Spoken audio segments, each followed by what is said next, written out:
All right, thanks for tuning in to another edition of the Playbook Sports Horse Report on Prime Sports Network. As we handicap two races today from Santa Anita Park, we also have our Kentucky Derby prep races that we are going to preview a little bit later on in the show.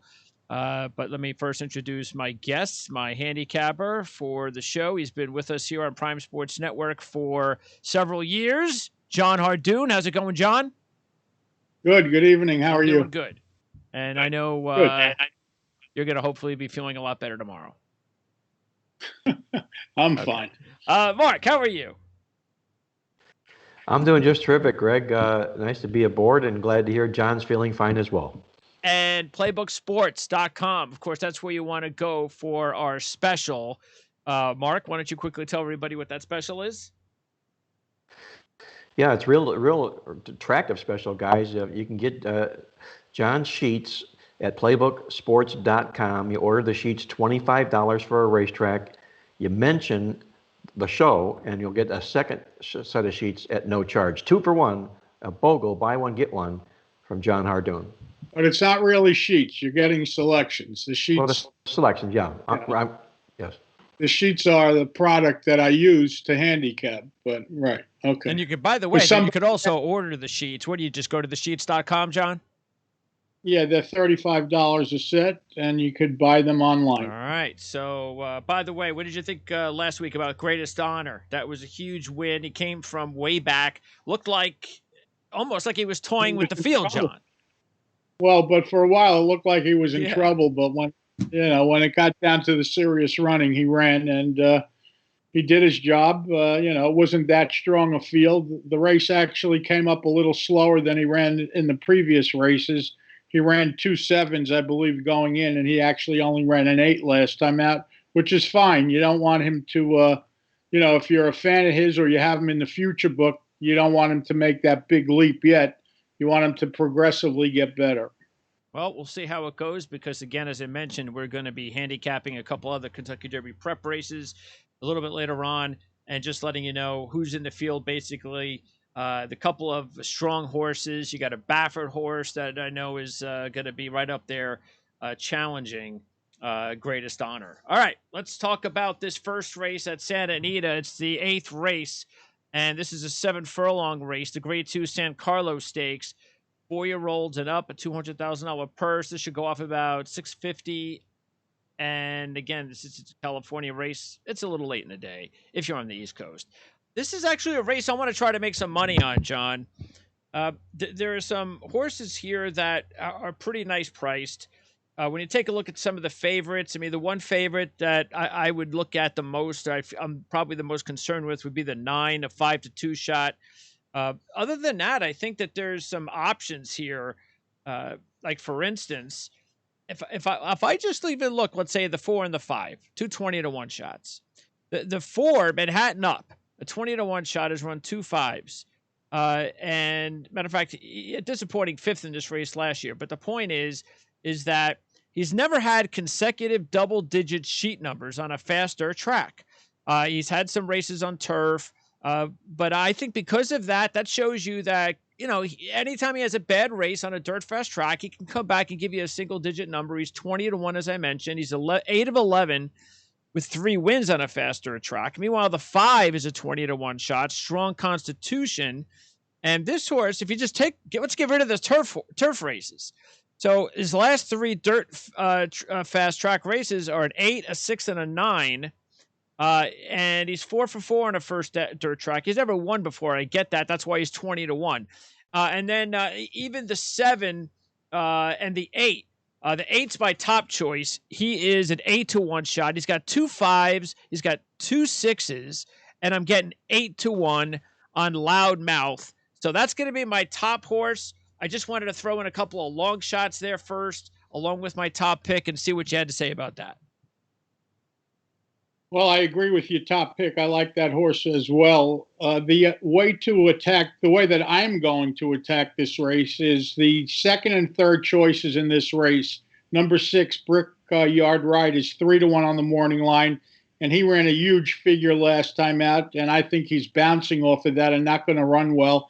Not only that, he's stretching out to 7 furlongs today, and he's never been that distance, and he's never won at that And he's distance. So 3-1 for a horse that his previous best was a 7.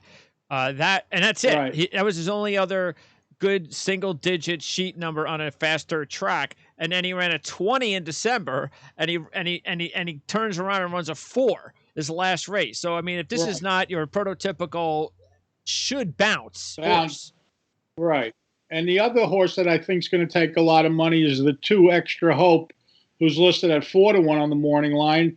And he's no better than the 2 20-1 shots you mentioned. I mean, he doesn't run better than a 9. So the first thing I'm doing is throwing out both the 2 and the 6. And that's why I led off by saying I think we have a chance to have a pretty decent priced race here. Now, Loudmouth was claimed last year for $40,000. It turns out to be a terrific claim because he's earned a lot of money, and he's really good now. You know, his last 4 races, they're all good enough to get the job done here. He's 8-1. He's drawn well. When you're going 7 furlongs, you want to draw towards the outside, and that's where he is. And, that's why at 8-1, or if you get anywhere near that price, he's certainly the right horse to be king in here. I'm going to hook him up. I know Manhattan Up has a chance, but I like Strong Constitution a lot better. That's the 5. That's Doug O'Neill.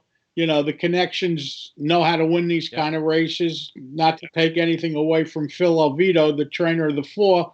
But, I'd rather take Doug O'Neill at 20-1. And, of course, the bottom horse who you have to be concerned with. This horse, highly regarded. He takes a lot of money when he runs. The problem with him is he's a 6-year-old who only has 6 career starts. So obviously he's had physical problems throughout his career. That being said, he's now making consecutive starts, something he doesn't do often.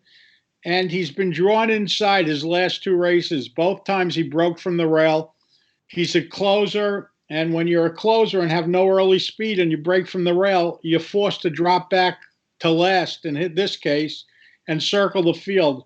Well, now he's going to start on the outside, so that's going to give him an edge for him, But the problem with him is he's 5-2, But, if he won, I wouldn't be surprised, and I'm going to be using him. I like the 8, Loudmouth, and I'm going to hook him up with the 5 and 9, Strong Constitution, who's 20-1, and Tiegra de Slug, who's 5-2. And I got to hope that they really go for Brickyard Ride, and I hope they go for Extra Hope, because I don't like either one of those horses. And even the 1 Storm the Court's a 5-1 shot.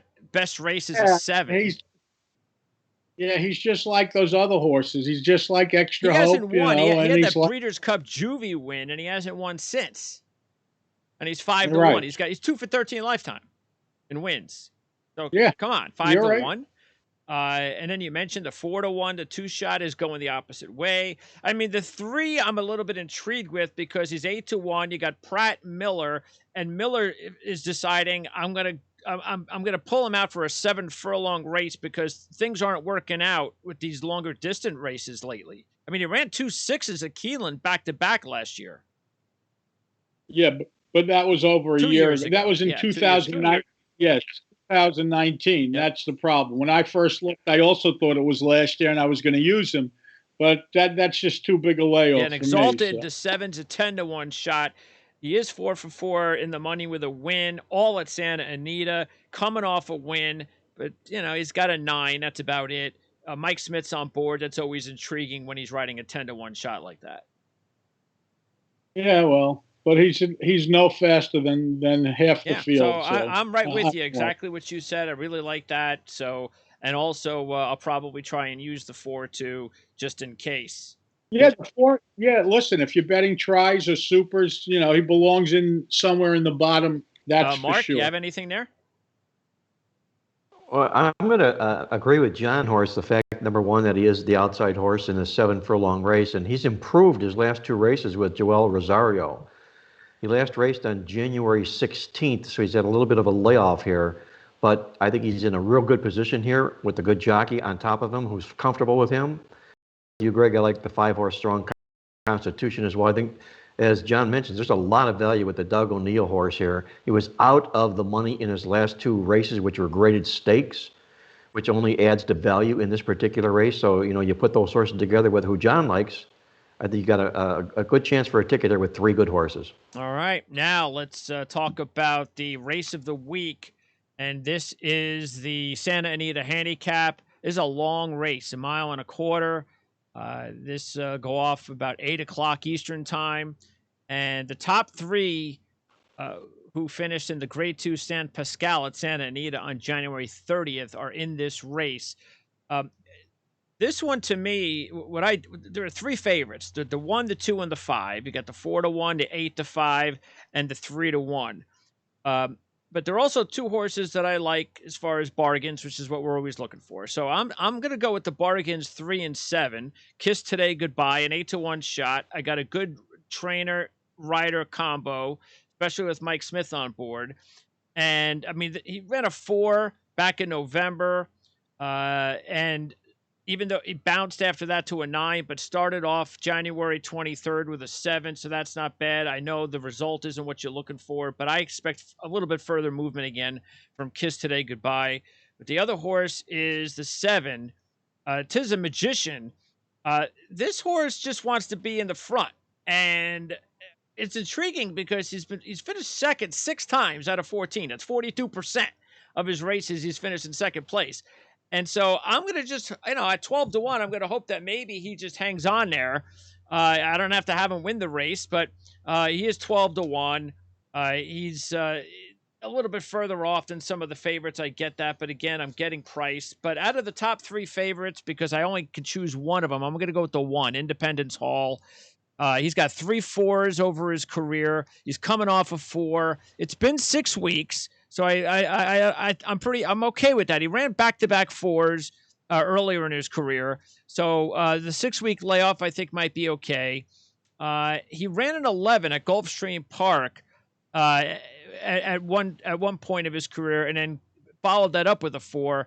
And he ran an 11 at Santa Anita in December, the first time he raced at Santa Anita. So I'm looking at that Gulfstream Park race and go, well, he could go from an 11 to a 4 there. Why can't he go from an 11 to a better race at Santa Anita? So I'm not going to pigeonhole him and say he can't run at Santa Anita. Maybe he can't, but that's going to be my favorite with the 2 longer shots. So 1, 3, 7, John. Well, this is an interesting race because you have Maxfield, the 2 horse, who's 8-5 on the morning line, and he's shipping in from the East Coast. From Midwest. He's run in Fairgrounds and in Churchill. He's never run in California. And what's interesting about him is he's 5 for 5 lifetime. He's never lost a race. However, numbers-wise, he's like a lot of other horses in the race, And he's never been 1.25 miles. So he's going to be at Santa Anita. And he's never been at Santa Anita, and he's going to be overbet because he's 5 for 5 and he's never lost. And people think, well, here's a horse that's undefeated. Sometimes horses run whatever they have to run to win, and numbers don't mean that much. That's sometimes, and that's a very rare case. I agree with you. Independence Hall is the only horse in the race that's run a 4, and he's run more than 1 4. And you're getting 4-1, and you're getting Flavian Pratt, and you're getting the rail. All that is good. After Independence Hall, the rest of them are basically the same, with the exception of King Guillermo, the bottom horse, the 8 horse, who, by the way, went off 3-1 last time out in the San Pasquale at Santa Anita. He was overbet, and he's an overhyped horse. He was supposed to be highly regarded last year as a Triple Crown contender before they started COVID and everything. And he just, in my opinion, never materialized or became the horse that they thought he would be. So, I want to bet against Maxfield at 8-5, even though he's 5 for 5, but he's never been the distance, and he's really never run a 4 yet. There are long-priced horses like Kiss Goodbye, who's 8-1. Even the 4 horse, Coastal Defense, he's 8-1. And Express Train, who's 3-1, has the same 8s that the 4 and the 3 have. But again, I'm leaning towards Independence Hall. He's the only horse that has 4s in the race, and he's run them a few times. And of course, Independence Hall also has a question mark surrounding him because he's never been 1.25 miles. How many horses in this race have been 1.25 miles? Not many, if any. So, everyone's doing something for the first time here, but at least at 4-1, I don't feel like I'm getting an underlay. I'm getting a fair price on a horse that's fast. The only question I have is the distance. He's not really bred to get a mile and a quarter, to be honest with you. But if I don't bet him, I can't bet the race. Yeah. So I'm going on with Independence Hall. So you want to win. Run to win. And look, that's kind of the reason why I said with Tis a Magician at 12-1. Right. That horse ran a mile and a half before. You sometimes get these horses that set the pace, and then sometimes it just winds up working out that the other horses just can't. We ran a mile and a half 3 races back. You're right. So you're right. And again, you throw in. By the way, he did it at Santa Anita. So. Okay, and again, 42% of his races are in second place. So I mean, at 12-1, maybe I get an exact out of him. Well, when you say a horse is 42%, he's in the money. Who the heck was he running against? He could have been running against garbage cans. We don't know. I mean, the one has been running against better horses. That I mean, the best Tis a Magician has run is a 7. So it's not like he's anything special. I completely get it. Right. I mean, we got to hope the one runs his 4, and if he runs his 4, I don't think anyone's going to beat him. And listen, if he's a short price, if he's 2-1 or 8-5, I don't need him. I don't need the race. You understand? But I don't see how he could be bet because I know the 2 is going to take all kinds of money. And Express Train is the second choice. And right. Who's also faster than Kiss Today Goodbye. I guess Kiss Today Goodbye would be my second choice in the race. But I like Independence Hall. Okay, and again, I'm going with the 1, 3, and 7 in my exacta. Mark? Well, I'm going to say what John said about Maxfield. It reminds me a little bit of Drain the Clock in the Fountain of Youth last week. He took a lot of money because he was basically an undefeated horse, and people were intrigued with that. He'll likely go off the favorite here, but this is, as John says, his first time at Santa Anita. He's shipping in. I think you look for reasons to beat a horse like this. You look at the 3-horse, Kiss Today Goodbye. You throw out his 4 turf races and his 1 trip to Gulfstream, and he fits here. He has strong workouts coming in this race here, and I think he has to be played as part of the ticket as well. And Greg, you mentioned the 7-horse Tis a Magician. I think this horse is moving forward smartly. With Drayden Van Dyke as his jock, he has 2 wins in 2 places. And if he continues to keep moving forward here, I think he hits the board here as well. So I think there's a lot of good handicap inside this race here, but I will avoid the favorite, as he mentions, this Maxfield being undefeated. I don't feel he'll be undefeated after the race is over. And by the way, Idol, even though Idol is a 6-1 shot with Rosario on board, he's only run 3 9s and a 10 over his last 4 races. So that's nothing special to be a 6-1 shot. And that number 8, King Guillermo, you talked about, John, he's got 1 single-digit sheet number. That's it. A long time ago. Yeah. So that's probably why he's also 12-1. Right. Even Express Train, to be honest with you, he's 3-1, and he's no faster than Kiss Today Goodbye. He really isn't. And Kiss Today Goodbye is 3 times the price. All right, so again, John, you're going to go with the 1 Independence Hall, and then in the San Carlos, you are going to go 5, 8, 9 exacta. Correct. Box. John, right. Appreciate it as always. We'll talk to you again next week. Okay, Feel good. Guys. Feel good, baby. Thank you. Talk to you soon. Right. Stay safe. Do well, John. Be good. Bye-bye. All right, so that is that part of the show, which is the most important part. That's when John's on. But we have the 2 races, the 2 Kentucky Derby prep races, which are going to be coming up, 1 from Santa Anita, 1 from Aqueduct. We might as well stick with the Santa Anita theme, and that is the race that's going to go off about 5:45 mark. This is the better of the 2 Kentucky Derby prep races. Clearly, this is where you have Bob Baffert's Life is Good, a 4-5 shot. And by the way, this is obviously why we didn't use this race as one of our plays, because why do that? Looks like Life is Good is going to be one of the favorites to win the Kentucky Derby. He's got 2 7s to start his career, which is extremely strong. The number 2 horse has 1 race. That's a 7. So that's why he's 5-1. And the only other horse that's really worth mentioning, and that's only because, like I said, even though this is the better race, you get Life is Good is clearly going to be the one to beat is Medina Spirit. Now he went from a 12-7 to start his career, but then bounced back up to a 12. That's another Baffert Velasquez horse, so he's probably going to get some action. But I'd be a little bit more. I'd look at Dream Shake if I was looking at a second horse. I'd rather go with Dream Shake, who's 5-1, and hope that he does maybe what Life is Good did, and then just gives me another 7. But it's a gamble, and that's what it's called. It's called gambling. But I just stay away from this race because Life is Good is probably just too good. He probably is too good. He's also going to be very, very chalky in this race, as you mentioned here. Each win has been very impressive here. Mike Smith wins this race with him like he should. He may likely be sitting on him in the Kentucky Derby. And Bob Baffert's other horse, you say Medina Spirit, I say Medina Spirit. And the only reason I say Medina, you say tomato, I say tomato, is because in Cleveland, Ohio, where I'm from, we have a suburb, a city called Medina, spelled just like this. So Medina, Okay. Detroit. But that's just what it happens to be. But if you look at the horse, though, Medina Spirit here, I like his progression here. He's moved from 5.5 furlongs to a mile and a 16th. This is Bob Baffert getting horses ready for races like this. His only loss is to Life is Good. He's got John Velasquez on top here. And if you don't want to bet a chalk horse in a race like this, I think you have to look at Baffert's other horse. The other horse that caught my attention was the great one, Doug O'Neill's horse, who just broke his maiden. He ran second in the Grade 2 Los Alamitos Futurity and lost by a nose.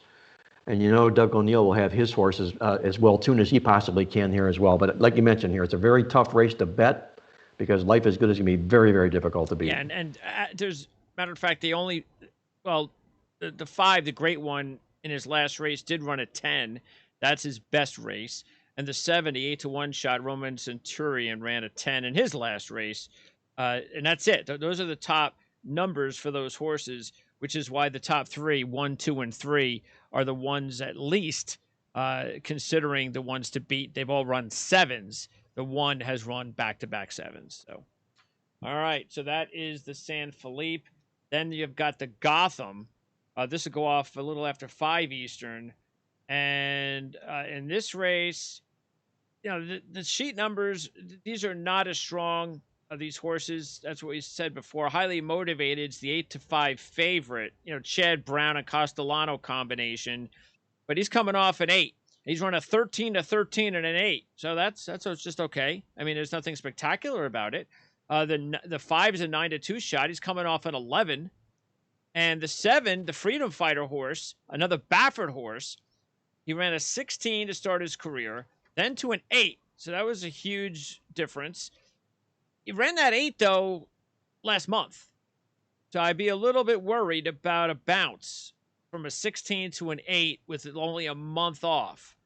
But this is definitely a little bit more wide open than the San Felipe. Here, Greg, as we were looking at this race here, that this race is basically a prep for the Wood Memorial. And there have been a lot of good horses that have come out of the Gotham that have gone on to make a lot of noise in the Kentucky Derby Road. We might find just one of them here in this particular race. If Freedom Fighter, there's something about the horse that Bob Baffert wanted to ship the horse east. He's 2 for 2. He won the San Vicente, and he looks like his workouts look like Scarface. He's nothing but bullets. He's got bullets in 4 of his last 5 works. The horse is really, really fit right now, but he's shipping, and that could be a big question here. Chad Brown, the highly motivated horse, he's only a neck away from being 3 for 3 in his career. Was his last race on the sheets, John, his best? And if it was best, is it a bounce number? You're talking about the 3 highly motivated? Yeah, Greg. I said you, Greg. I mean, John. Yeah, 3. What his last race was? Did he put up a bounce number? Well, he ran an 8, which his numbers went 13, 13, 8. So that was really good. And the 8 was so far back in November that you would think that he's going to, if all goes well, he's going to continue to 7, 6, 5. Why not? And that's probably why he's the 8-5 favorite. And again, we're just talking about the sheets here.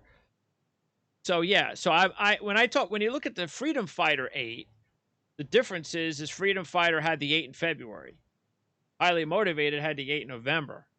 and Freedom Fighter had a 16 before that. So that's not only a big difference, but he did it and he's going to have to do it within a month. So even though it's Baffert, I would probably go with Highly Motivated before I go with Freedom Fighter, just based on the sheets. And again, Crowded Trade's only got one race under his boots. It was 11, which isn't bad. And if he can improve upon that, then watch out. It's another Chad Brown horse.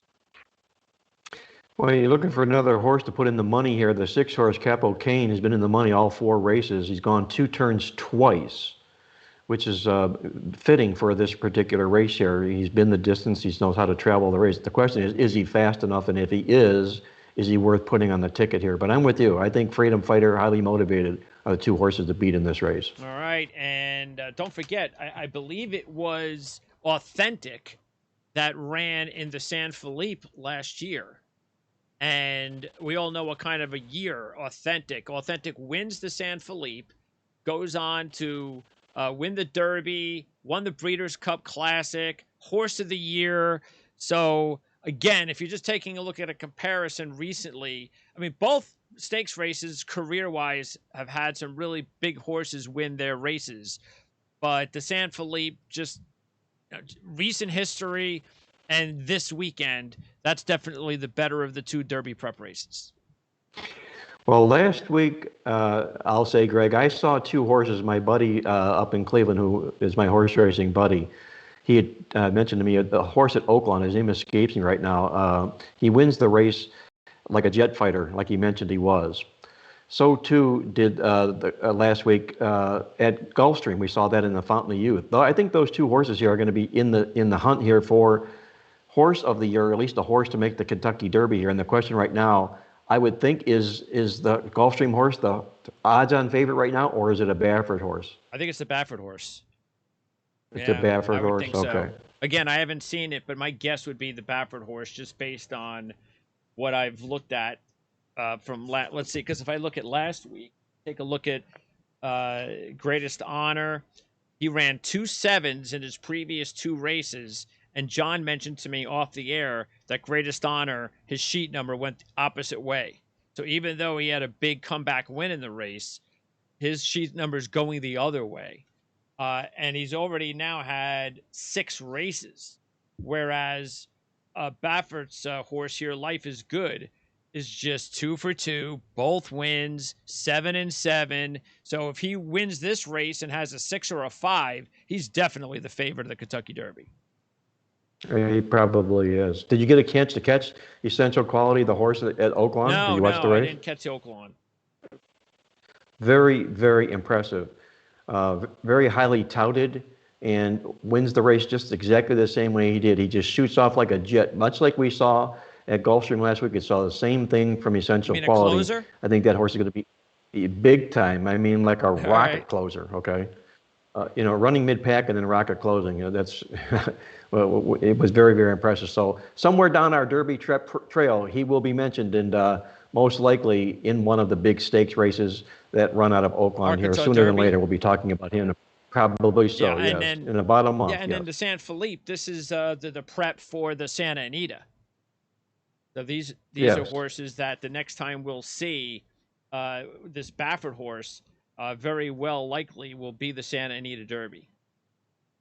Yeah, that's the stage we're in right now. We're in the stage of these preps for the big races, for the Santa Anita, for the Florida Derby. The prep for the prep, exactly right. And it's really nice to follow them. I love this time of the year following these 3-year-olds. Yep. All right, so once again, our top picks from earlier in the San Carlos. John is going 5-8-9. I was exactly with him there, and then threw in the 4 Manhattan up a 20-1 shot. But I think there is a chance for a nice price if all goes well in the San Carlos. And then the big one of the day, that's the Santa Anita Handicap. John is going to go all out with the 1 Independence Hall. Right now, a 4-1 shot. Hopefully you get better odds. Makes sense with the undefeated Maxfield and also Express Train coming off a win at this track at the San Pascal. So chances are the 1 will be the 3rd choice. That's what we're looking for. And then I'm throwing in the 3 and the 7. Kiss Today Goodbye, an 8-1 shot, along with that pace setter, Tis a Magician, a 12-1 shot. And which of the other horses in that race did you say you also liked, Mark? Tis a Magician, You're did you talking in say? the Santa Or Kiss Today in Goodbye? the Santa Anita. I like the 3-horse, and I also like the 7-horse, Okay. the Tis the Magician, the same horse you like. Yes. That's probably a bad thing then. So anytime we all agree on something is usually not good. Anyway, let's hope that will not be the case on Saturday. Not only do we have the 2-horse races that we handicapped, but we also, of course, have the 2 Kentucky Derby prep races to keep an eye on. I believe next week, most of the racing, the stake racing, is going to be back at Gulfstream. So I think I remember that being the case. And then hopefully not too long before we get to the premier Kentucky Derby prep races coming up real soon. I'm not sure. Do you remember which is the first one? It's usually the Florida Derby, right? Well, the Florida Derby, yeah, you could say it is the Florida Derby. It's the biggest of the prep races that starts the earliest. Santa Anita usually goes the week after with one or 2 others. So I think, and then the Wood, then, yes, the exactly. Bluegrass So I think too, it will be the Florida Derby. Yeah. All right, Mark. Again, playbooksports.com. So once again, you go there, you get that really good offer where you have the value. Basically, John has his selections. You can pay for the selections. It's a $25 value, but then he gives you the another bonus where he gives you another card for absolutely free, but it's got to be on one of the other races on the same day. So keep that in mind. What's nice about his card, Greg, is that he has selections in every race. And he'll also identify the 3 key races that he thinks stand out amongst the whole card. So it's really, really a good deep value proposition. You get that ticket from John, and you get that second one as a no-charge bonus. That's a real good deal. And playbooksports.com, March Madness. We're into March. So I Yes, still can't really call it madness until I see fans in the stands. But hopefully we'll start having some fans in the stands soon. And either way, it's a big time of the year for college basketball fans. And hopefully we'll have a lot of excitement to look forward to. We'll be talking about it down the road. I just finished up our conference tournament write-ups for the Playbook basketball newsletter, which will be coming out later tonight. And I'll throw this real quick, interesting stat at you, which I found, which is, I thought, really amazing. If you go back and you look right now, obviously, Duke is really struggling in the ACC. North Carolina's had a real choppy season here. But you go back, my database goes to 1990. Since 1990, only one time has neither Duke nor North Carolina made it to a championship game. Only one time. That's over 30 years. And if you go back to the history of the conference here, only 3 times, and you can, since you can add 35 more years into that, have only 3 horses, they are North Carolina and Duke, they are horses. Only 3 times have those teams not made it to the finals of that ACC tournament. Pretty interesting stat. Well, I mean, it's a crazy year, a crazy COVID season, when you have Duke, North Carolina, Kansas, and Kentucky all just maybe not even in the tournament. I mean, it's just, I can't even believe Kentucky has 7 wins? 6 wins? Kentucky's a lock not to make the tournament. What is that about? Even if they win, if they win the SEC, I still don't think their record is going to carry. Well, it's an automatic berth, so I guess they have to go. They have to go. But yeah, but Kansas will be for sure. I think Kansas is going to knock down Baylor inside the Big 12 in that tournament, and they will be there. Kansas is a thoroughbred team and started slow, but coming on like a gangbuster right now. So don't mention Kansas in that talk, but Kentucky, Duke, and North Carolina, you can get away with. All right, Mark, sounds good. We'll talk to you again next Thursday night right here on Playbook Sports Horse Report. And as I would have told John, I'll tell you, may the horse be with you.